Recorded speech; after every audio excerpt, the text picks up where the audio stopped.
अभी जो ललन टॉप पे एक बहस हुई तो सुनकर लोगों को मजा बहुत आया होगा, क्योंकि बहस में एक आदमी हारता है, एक आदमी जीतता है, और हार जीत का खेल देखने के लिए दुनिया इतनी परेशान है, विचारों से नहीं बचना चाहती वो।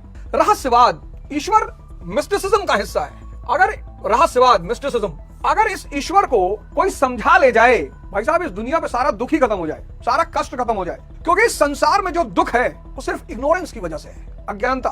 भगवान ने नहीं बनाया है। इस ब्रह्मांड में, यूनिवर्स में सब कुछ ब्रह्म है, भगवान, ईश्वर, गॉड।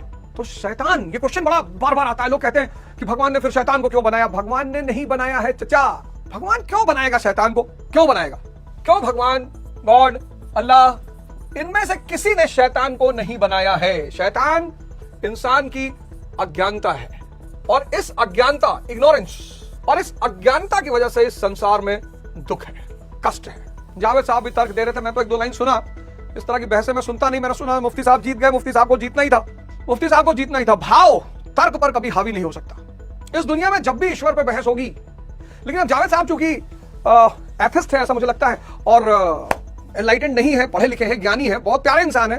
कभी कभी मैं सुनता हूं, उनको बहुत अच्छा लगता है जावेद साहब को सुनकर, अच्छी बातें करते हैं। लेकिन जावेद साहब एनलाइटेंड नहीं है, मिराज नहीं घटित हुआ उनको मिराज के बारे में पढ़ना चाहिए और मिराज के रास्ते पे चलना चाहिए।